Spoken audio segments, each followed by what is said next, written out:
আসসালামু আলাইকুম সবাইকে। আমাদের হাতে কিছু বাজার দেখতে পারতেছেন, আর এই বাজারগুলি আমরা আরেকটা অসহায় পরিবারের জন্য নিয়ে আসছি।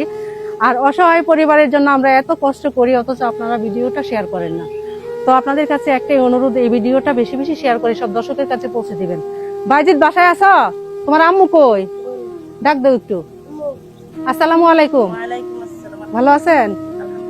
এই যে আপনাদের জন্য কিছু বাজার নিয়ে আসছি, মানে এখানে বিছায়া রাখার মতো কিছু আছে।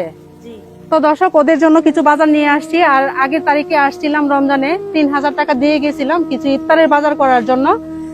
তো আজকে হচ্ছে কিছু বাজার নিয়ে আসছি। আর ওই দিন ওই ভিডিওতে কিছু সহায়তা ওদের জন্য চাইছিলাম। তারপর হচ্ছে সৌদি প্রবাসী ইউনুস ভাইয়া 2000 টাকা পাঠাইছিল।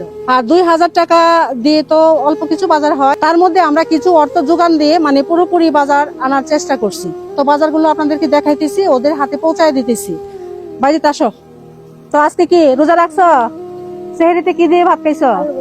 আলু ভাজি দে। তো দর্শক দেখেন, এই ছেলেটা হয়েছে কোরআনের পাখি। মানে ওরা খাবার দাবারের কষ্ট করে বললেই চলে। সেহরির সময় হচ্ছে আলু ভাজি দিয়ে ভাত খাইছি। তো তোমাদের জন্য তো বাজারগুলো আনছি, বাজারগুলো দেখাই। হ্যাঁ, মাছ কবে থেকে খাও না? মাছ কয়েকদিন ধরে খাও না? মাংস রমজান লাগছে থেকে মাংস খাইছো? মাংস খাইছো না? আরে কত কষ্টকর বিষয়। আর ওদের বাড়িটা হয়েছে একটু গ্রামে পড়ছে, বাজারে তেমন ভালো মাছ পাইছি না, এই মাছটা পাইছি। পেঁয়াজ আছে, রসুন, আর এখানে মুড়ি নিয়ে আসছি, আর একটা মুরগি নিয়ে আসছি। এই হচ্ছে আলু। তো দর্শক, এই ছিল আজকের বাজার। তো বাজারগুলি পায়ে কি খুশি হয়েছ? মাছটা দেখছ? মাছটা পায়ে খুশি হয়েছ? মুরগি আছে, মুরগি মাংস পায়ে খুশি হয়েছে না? আপনি খুশি হয়েছেন না? আর এই বাজারগুলি হয়েছে সৌদি প্রবাসী ইউনুস ভাইয়া 2000 টাকা পাঠাইছিল। তার মধ্যে আমরা কিছু অর্থ যোগান দিয়ে এই বাজারগুলি এনেছি। খুশি হয়েছেন না? ওনার জন্য দোয়া করবেন না? ঠিক আছে, তুমি কি ওনার জন্য দোয়া করবা? একটু দোয়া করো ইউনুস ভাইয়ার জন্য।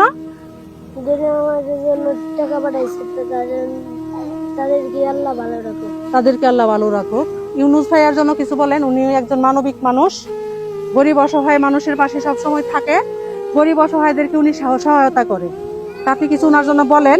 গরিবের পাশে থাকে, সবাই দেখে, ওনার আল্লাহ তৌফিক দান করো। আর আমি নামাজ পড়ে ওনার জন্য আমি দোয়া করি। তো দর্শক, মানে ওদের পরিবারটা হয়েছে আসলে অসহায় পরিবার। আর আমরা এদের মতো অসহায় পরিবারের পাশে থাকবো না, কার পাশে থাকবো বলেন? এই ছেলেটা হচ্ছে কোরআনের হাফেজি লাইনে পড়তেছে। আর দেখেন ওর পাঞ্জাবি আগেও আসছিলাম, দেখছি পাঞ্জাবির অবস্থা তেমন একটা কিছু নাই। তো আপনারা যদি ওদের পরিবারের পাশে সহায়তা করতে চান, তাহলে আমার সাথে শরিক হতে পারেন। সামনে ঈদ আসতেছে, আমি চাইতেছি ঈদের জন্য ওদেরকে কিছু কেনাকাটা করে দিব। আর একটা ওর ছোট বোন আছে। তো দর্শক দেখেন, আমার কোলে ছোট একটা বাচ্চা দেখতে পারতেছেন, ও হচ্ছে বাইজিতের বোন। কত সুন্দর ফুটফুটে একটা বাচ্চা, অথচ ওরা হচ্ছে খাবারের কষ্ট করে, তেমন একটা খাবার পায় না, কারণ ওর বাবা ইনকাম নাই, সার্ভিসের কাজ করে। আর রমজান মাসে তো সার্ভিসের কাজ বন্ধ থাকে, আপনারা জানেনই।